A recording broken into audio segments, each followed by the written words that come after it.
জনরাকে প্রভুত্ব ফিরিয়ে দিয়েছে, মানে অচলায়তনের ভেতরে প্রবেশ করেছে। কাজেই যা জীবনে কাজে লাগবে না সেগুলো কি অচলায়তনের মধ্যে ফেলা হচ্ছে। উনি অবসর নেওয়ার পরে কোনোভাবে শুধুই বসে বা এরকমভাবে দিন কাটাতে উনি চাননি। প্রায় 15-20 বছর আগে তখন উনি সেটা শুরু করেন এবং ধীরে ধীরে সেটাতে উনি পুরো ডুবে যান। এবং তখন উনি কোনোভাবে কোনো প্রাপ্তি বা পুরস্কার বা কোনোভাবে সেটার আশা তো একদমই করেননি। উনি তার নিতান্তই প্যাশন থেকে ওটা করতেন। মানুষ হিসেবে তো উনি খুবই ভালো, এই সাধারণ মানুষের কাছে তো উনি ভগবানের মতো, আমাদের খুবই উপকার করেছেন উনি। শিক্ষা দান করাই ছিল তার জীবনের প্রধান লক্ষ্য। এটা কিন্তু আমরা আজও দেখছি, বরাবর হয়তো দেখেও যাব যতদিন উনি থাকবেন। এরপর আমি ক্লাস 11-12 ওনার কাছেই পড়েছি। তো আমাদের বাড়ির আর্থিক অবস্থাও সেরকম না, উনি যে 2 টাকা বেতনে পড়িয়েছেন এতে আমরা খুবই উপকৃত হয়েছি।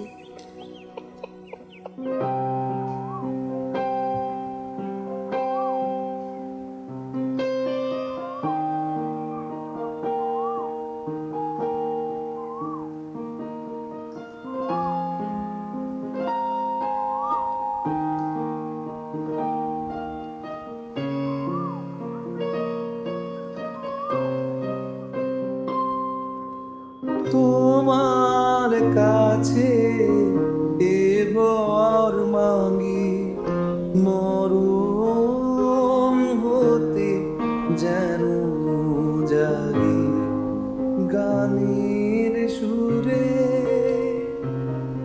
তোমার কাছে এবার মাঙ্গি। এখানে যখন পড়তাম এই রামনগরে, এখানে এক পণ্ডিত মশাই ছিলেন সতীনাথ ভট্টাচার্য। তিনি সংস্কৃত শিক্ষক ছিলেন, তার বাংলাতে অগাধ পাণ্ডিত্য ছিল তাকে দেখেই বাংলায় পড়ার অনুপ্রেরণা পাই এবং বাংলা নিয়ে পড়াশোনা শুরু করি।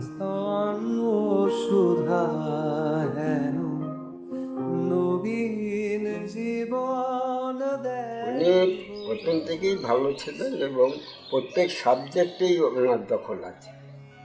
যিনি বাংলা শিক্ষক ছিলেন সতীনাথ ভট্টাচার্য, তিনি মারা যাওয়ার পর ওই পোস্টে তখন আমাকে ঢোকানো হয় এবং আমি ওই বাংলার ওই শিক্ষকের পদে যোগদান করি। তারপরে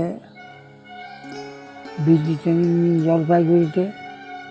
জলপাইগুড়ি আনন্দচন্দ্র ট্রেনিং কলেজ থেকে বিটি পাস করি।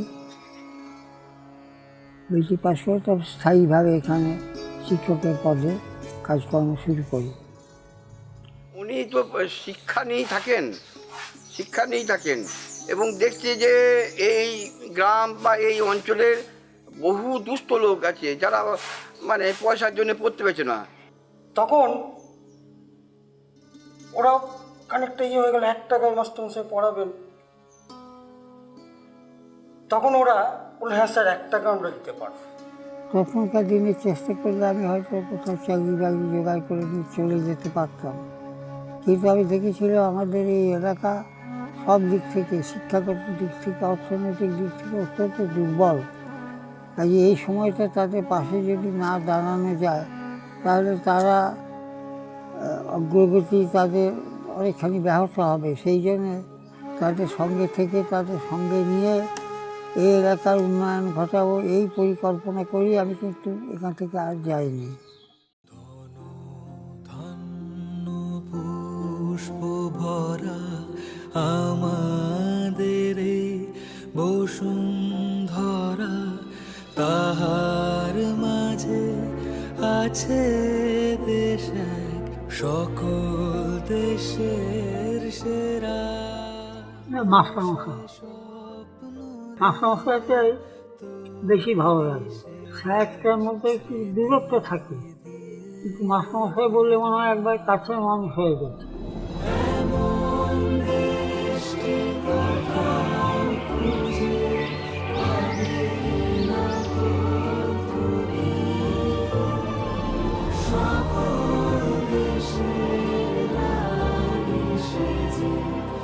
আমার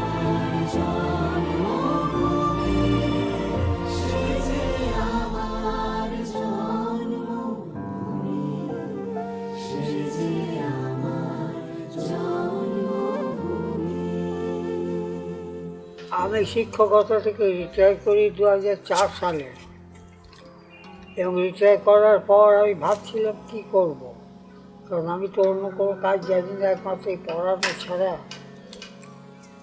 তো ঠিক সেই সময় এখান থেকে প্রায় 20-22 কিলোমিটার দূর থেকে আর 10 ছেলে মেয়ে এলো, তারা সবে মাধ্যমিক পাস করেছে।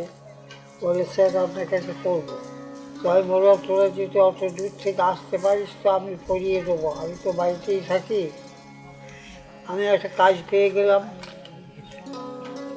তো ওরা বলে, হ্যাঁ আমরা আসতে পারবো, বাস সার্ভিস আছে।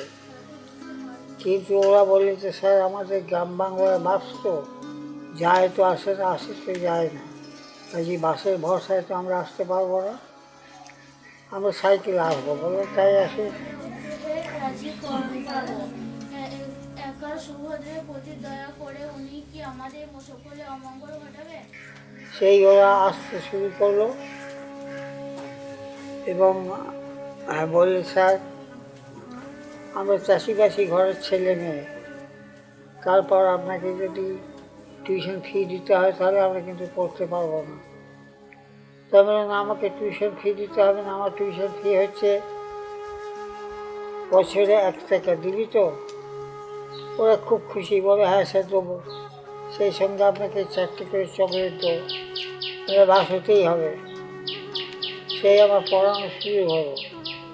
শিক্ষক হিসেবে তো খুব সহজ করে বলতে পারা যায় আর কি, যে পদার্থবিজ্ঞানে যেমন সূর্য সকল প্রকার শক্তির উৎস আর কি, ঠিক একইভাবেই যদি বলি আর কি, তাহলে শুধু আমার বাড়ি নয়, এই এলাকার প্রত্যেকটা মানুষই এক বাক্যে স্বীকার করবে যে উনি যদি না থাকেন তাহলে হয়তো শিক্ষাক্ষেত্রটা বা শিক্ষা জগৎটা অতল তলে তলিয়ে যেত। সেজন্য শিক্ষাক্ষেত্রে ওনার যে বিরাজ সেটা অতুলনীয় ব্যাপার। উনি আমাদের ছিলেন ফ্রেন্ড, ফিলোজফার, গাইড। এই যে জঙ্গলমহলের ভিতরে ভিতরে গ্রামগুলো রয়েছে, আদিবাসী গ্রাম আছে, 200 পরিবারের গ্রামগুলো আছে, সেই ছেলে মেয়েগুলো পড়ার সুযোগ পায় না। তারা যাতে শিক্ষার অঙ্গনে আসে, তারা যাতে শিক্ষার আলোতে আলোকিত হতে পারে, তার জন্যে আমি ওদেরকে বিশেষ কোচিং দেওয়ার একটা পরিকল্পনা নিলাম এবং আমার পাঠশালাটা ওনার নাম দিলে, ছেলেমেয়েদের নাম দিলে যে সদাই ফকিরের পাঠশালা। এখন তিনি 2 টাকা নিচ্ছেন, তখন একটা পয়সা নিতেন না যখন চাকরি বাকরি করতেন। দীর্ঘ 40 বছর উনি রামনগর হাই স্কুলেই ছিলেন। তা যখন চাকরি বাকরি করতেন একটা পয়সা উনি নিতেন। তা তখন ওই এক বারান্দা ছেলে মেয়ে কিন্তু সকাল সন্ধ্যে কিন্তু ওনার কাছে পড়তে আসতো। তা তার প্রধান ইয়েটাই প্রথম থেকেই একটা ইয়ে, যে আমি কীভাবে শিক্ষাটাকে, আমার জ্ঞানটাকে তো ছড়াতে হবে, এটাই তো শিক্ষকতার প্রধান লক্ষ্য। আমার জ্ঞানটা যদি আমি নিজের মধ্যে রেখে দিই সেটা তো লাভ কিছু নেই। তা ওনার কিন্তু প্রধান লক্ষ্যটাই ছিল যে আমার জ্ঞান আমি অন্যজনকে বিতরণ করে দেবো। এটা কিন্তু আমরা ছোট থেকেই লক্ষ্য করেছি, এটাই তার প্রধান ভালো লাগা। ও দিয়ে কী হয়, ও দিয়ে যদি বলি ঔষধ, বাহ বাহ। আসলে স্ত্রী শিক্ষায় আমরা খুব বেশি আছি অন্যান্য দেশের তুলনায়। আমাদের সমাজের অর্ধেকটাই প্রায় অন্ধকারের মধ্যে ছিল, কিন্তু এখন ওরা দেখেছে যে না, মাসে মাসে পাওয়া যাচ্ছে এবং তারা অনেকে গিয়ে এসছে ছেলেদের তুলনায়। তো আমার কাছে যারা পড়ে তার মধ্যে 80% হচ্ছে গার্লস স্টুডেন্ট, এবং ওই দুর্গম রাস্তাতে গিয়ে আসে, পড়তে আসে, তাদের ফিরে গিয়ে আবার শুরু করে, বাড়ির কাজও তাদেরকে করতে হয়। কাজে মেয়েরা মানে অনেকখানি গিয়েছে এটা বলতে পারি, এবং এটা একটা শুভ লক্ষণ। সবাইকে যে পাঠশালা খুলেছিলাম, আমার উদ্দেশ্য ছিল যে ওদের মধ্যে জ্ঞানের প্রদীপটা জেলে দেওয়া। আর যদি একবার জেলে দিতে পারি তাহলে সমাজে অনেক অন্ধকার দূর হয়ে যাবে। এই বিভিন্ন কুসংস্কার, এই অল্প বয়সে বিয়ে থাকা ইত্যাদি, অশিক্ষিত থাকা, এইসব দূর হয়ে যাবে এবং সমাজ আলোকিত হবে।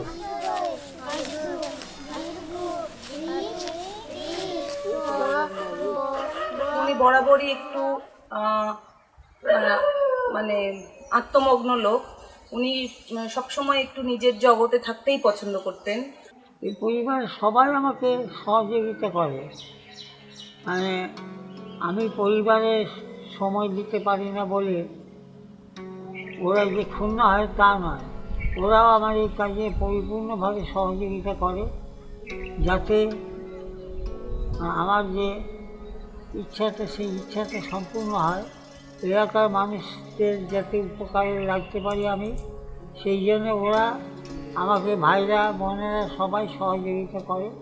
ওনাকে আমরা সারাদিন ঠিক সেইভাবে পাই না, কিন্তু রাতের বেলায় ওনাকে আমরা একদম কাছের পেয়ে গেলাম।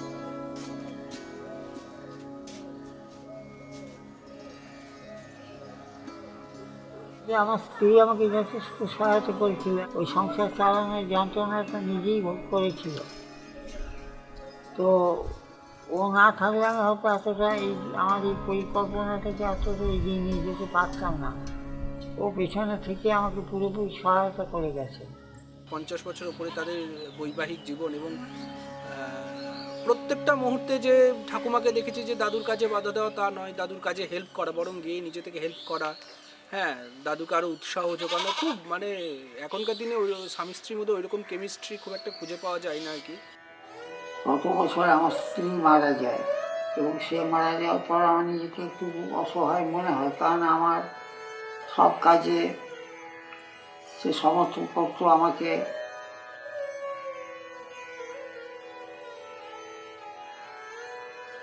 এখন অনেক সময় নিজেকে একা মনে হয়। কোনো কঠিন সিদ্ধান্ত নিতে গেলে আমি একটু ভুলও করে ফেলি হয়তো, কিন্তু আমার স্ত্রী থাকতে আমাকে সেই ভুলগুলো সংশোধন করিয়ে দিত। তো এইটাই এখন আমার জীবন একমাত্র একাকিত্ব। তোমারও অসীমে প্রাণ মন লয়ে, যত দূরে আমি ধাই,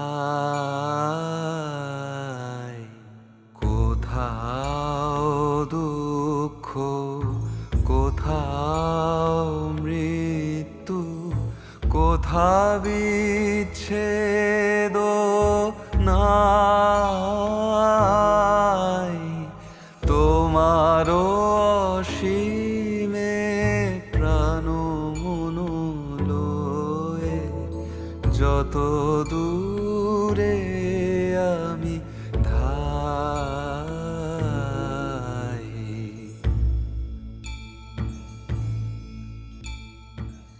বহু রবীন্দ্রসঙ্গীত আছে যা শুনলে পরে আমাদের মন পূর্ণতা লাভ করে, আমাদের মনে আনন্দ আসে। এইসব গানগুলো আমাদের সে দুঃখের সময়ে সান্ত্বনা দেয়, যার জন্য এই গানগুলোর জীবনে প্রয়োজন অন্যরকমের, মাত্রা অনেক খালি। মানে জিজ্ঞেস করি যে এত গীতবিতান পড়ে কি করো, এই দাদু সেই রবীন্দ্রনাথের কথা উদ্ধৃতি করে বলেন যে গীতবিতানে থেমে থাক আমারই মন করলেন। তো এটা একটা দেখি যে দাদুর যখনই খুব দুঃখ হয় দাদু গীতবিতান নিয়ে বসে থাকেন।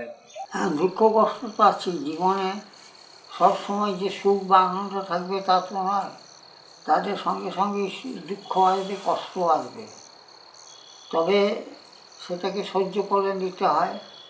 তো দুঃখ এইভাবে কখনো ওনাকে প্রকাশ করতে দেখিনি। আমার মনে হয় উনি আরও বেশি করে কাজে ডুব দিয়েছেন, আরও বেশি করে উনি যেটা করেন তার মধ্যে ডুবে গেছেন, সেভাবেই উনি ওটাকে ভুলে থাকার চেষ্টা করেন।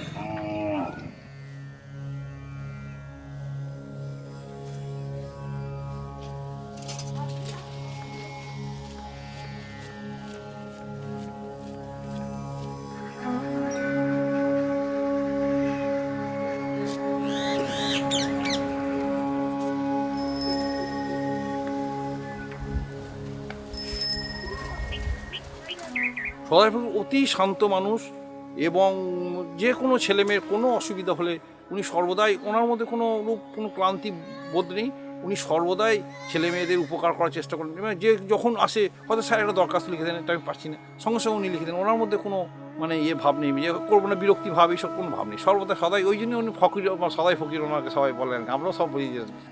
একজন শিক্ষকের জীবনে বিশ্রাম বলে কিছু হয় না, তাকে সারা জীবন শিক্ষার সঙ্গে জড়িয়ে থাকতে হয়। ছাত্রছাত্রীরা যথেষ্ট দেখেছে ওরা একটু সমীহ করে এবং ভালোবাসে, তাদের সাথে খুবই ভালো সম্পর্ক। আর উনি যেভাবে শুরু করেছেন এবং উনি যেভাবে মানে পুরোটাই একটা আত্মত্যাগের মধ্যে দিয়ে গেছেন এবং যেখানে ওনার কোনো চাওয়া পাওয়াটা উনি মাথায় রাখেননি, সেই জায়গা থেকে একটা এমনিতেই মানুষের মনে একটা ভালোবাসা, একটা সমীহ, একটা এটা তৈরি হয়। শুধু ছাত্রছাত্রী নয়, প্রচুর মানুষ যারা আশেপাশে আছে সবাই অনুপ্রাণিত হচ্ছে ওনার থেকে, যে এইভাবেও গ্রামে থেকে এইভাবে সবাইকে নিয়ে এগিয়ে চলার যে মানসিকতা, এটা উনি একটা দৃষ্টান্ত তৈরি করলেন যে না, এটা সবাইকে ছেড়ে নয়, কি আমি একা এগোতে চাই না, আমি সবাইকে নিয়ে যে প্রান্তিক মানুষজন এবং তাদেরকে নিয়ে সবাইকে একসাথে এগিয়ে যাওয়া, এটা কিন্তু একটা বিশাল প্রাপ্তি। আর জীবনে প্রতিষ্ঠিত হতে গেলে মানে ডিগ্রিটাকে গুরুত্ব দেওয়া হয় সব থেকে বেশি। তবে মানুষ হতে গেলে শুধুমাত্র সেটাকে অবলম্বন করে এগোলেই হয় না, মানুষ হওয়ার ক্ষেত্রে অন্য কিছু কোয়ালিটিস থাকতে হয়, যেগুলো আমরা দেখেছি যে যারা হয়তো ডিগ্রি লাভ করতে পারেনি কিন্তু জীবনে লড়াই করে তার সংসারটাকে সে বাঁচিয়ে রেখেছে, সংসারটাকে এগিয়ে নিয়ে গিয়েছে, এই যে সাফল্য ওই ওই কৃতিদের থেকে কোনো অংশে কম নয়। এবং আমার কাছে তারা সত্যি আদর্শ ছাত্রছাত্রী, তারা সমাজকে দেখাচ্ছে যে হ্যাঁ, ডিগ্রি না থাকলেও নিজের যোগ্যতায় পরিবারকে বাঁচিয়ে রাখা যায়, সমাজকে সঠিক রাস্তা দেখানো যায়। সেই ছেলে মেয়েগুলি এখন হাটে যাচ্ছে, দেখা হলে রাস্তায় সাইকেল থেকে নেমে প্রণাম করে তারপরে যায়। এরকম অসংখ্য ছেলে মেয়ে আছে যারা জীবনের সাধারণ ক্ষেত্রে লড়াই করে এখনো বেঁচে আছে, আবার অনেকে কৃতি হয়েছে।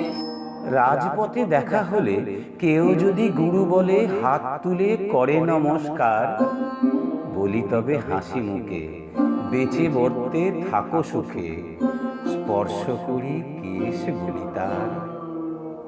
ভাবিতে ভাবিতে যাই কি নাম মনে তো নাই, ছাত্র ছিল কতদিন আগে, স্মৃতিসূত্র ধরি টানি, কৈশোরের মুখখানি দেখি মনে জাগে কিনা জাগে। ঘন ঘন আনাগোনা কতদিন দেখাশোনা, তবু কেন মনে নাহি থাকে। আমি উঠি খুব ভোরে, রাত 3টে সাড়ে 3টের সময় উঠে আমি বাইরে ঘুরে বেড়াই, ফুল তুলে বেড়াই। তো এরকম একদিন বেড়াচ্ছি যখন আমাদের পঞ্চায়েতের কাছে বাস স্ট্যান্ডের কাছে দেখলাম যে একটি মেয়ে, অল্প বয়সী মেয়ে, 22-24 বছরের মেয়ে, সে তার ছেলেকে নিয়ে দাঁড়িয়ে আছে। আমি বললাম কোথায় যাবি? না স্যার এই বাস ধরে বর্ধমান যাবো। কেন? না আমার এই ছেলেটার থ্যালাসেমিয়া হয়েছে, প্রতি মাসে ওর রক্ত পাঠানোর জন্য বর্ধমান হাসপাতালে নিয়ে যেতে হয়। তা সেটা চিকিৎসা বা ওষুধপত্র সরকার থেকে সবই দেয় ঠিকই, কিন্তু ওই যে ওরা 3জন যায়, ও যায়, ওর স্বামী যায়, আর বাচ্চাটা যায়, 3জনের বাস ভাড়া, আসা যাওয়া, বর্ধমানে থাকা খাওয়া, এগুলো একটা বিরাট খরচা।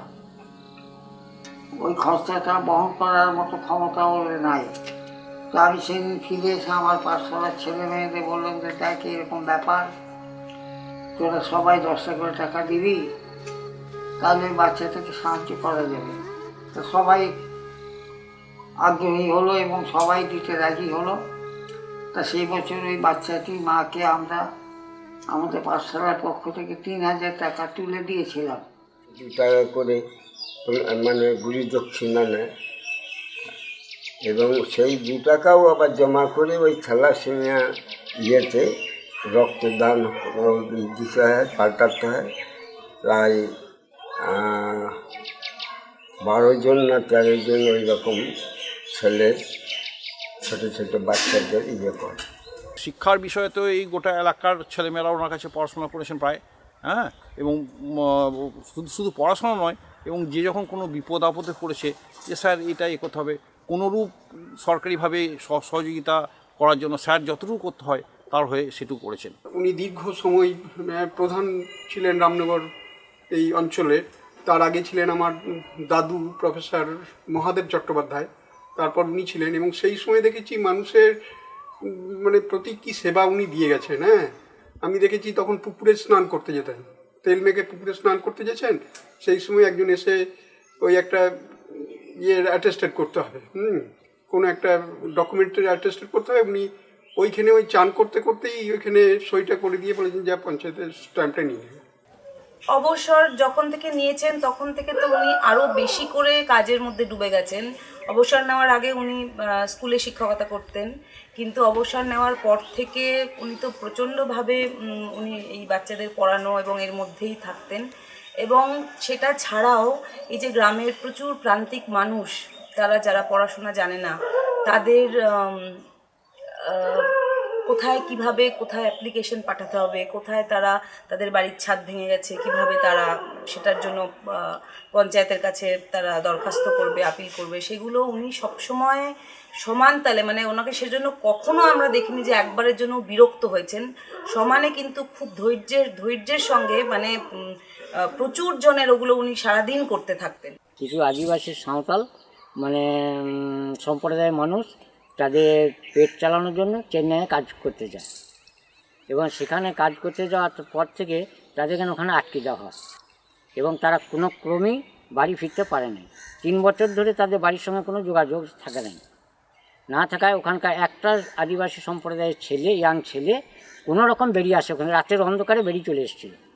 বেরিয়ে আসার পর এখানে গ্রামে বলার পর তাদের বাড়ির গার্জেনরা, মা বাবা বা অভিভাবক যারা ছিলেন, তারা মাস্টারমশাই এসে ব্যাপারটা তুলেন, এবং তোলার পর তারপর মানবাধিকার কমিশনার, মুখ্যমন্ত্রী, জেলা শাসক এবং ওসিকে জানার পর সেটা সমাধান হয়।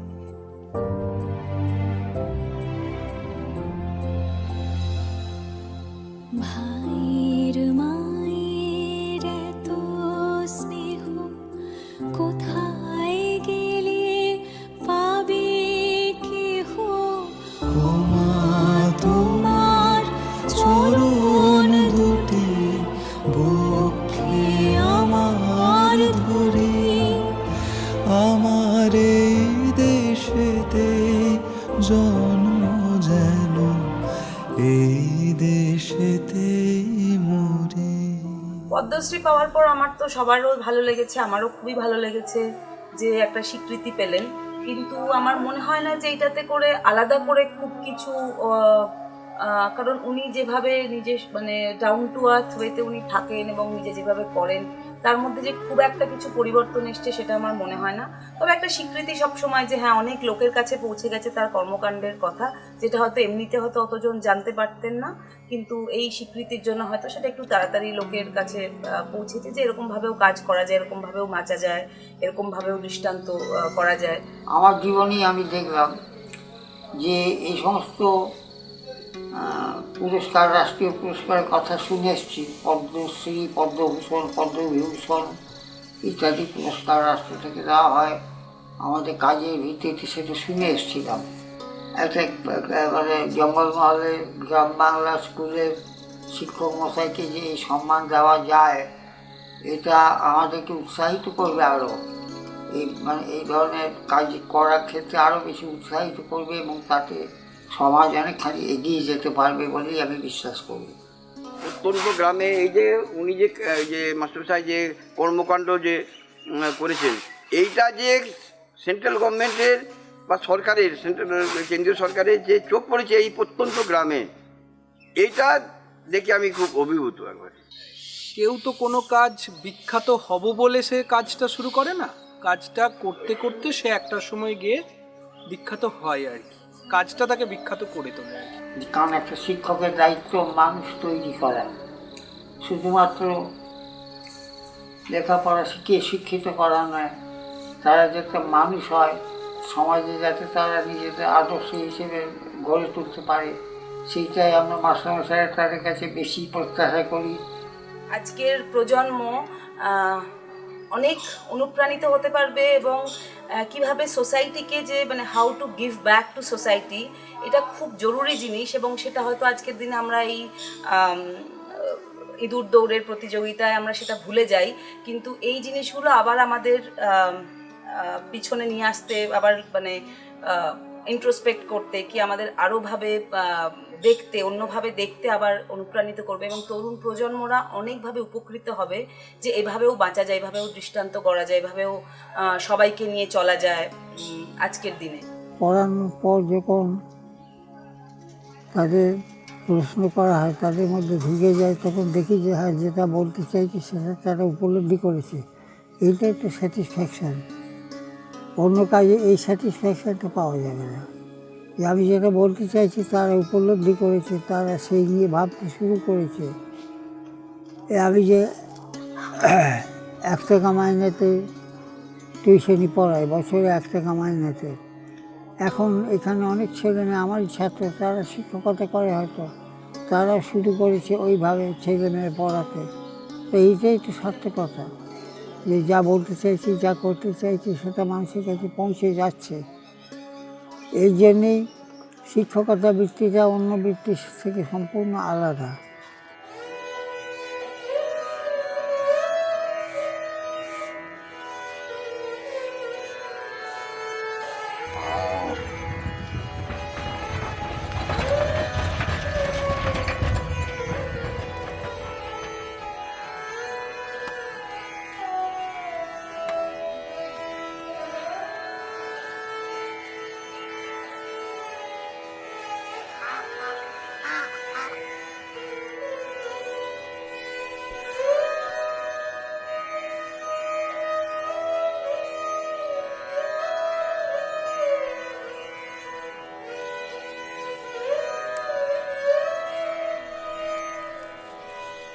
আমি শিক্ষকই হতে চাই, এত মহান বৃত্তি আর কোনো কাজে তো নাই।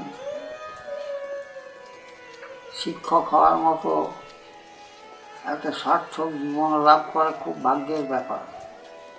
তো আমি সেটাই হতে চাই।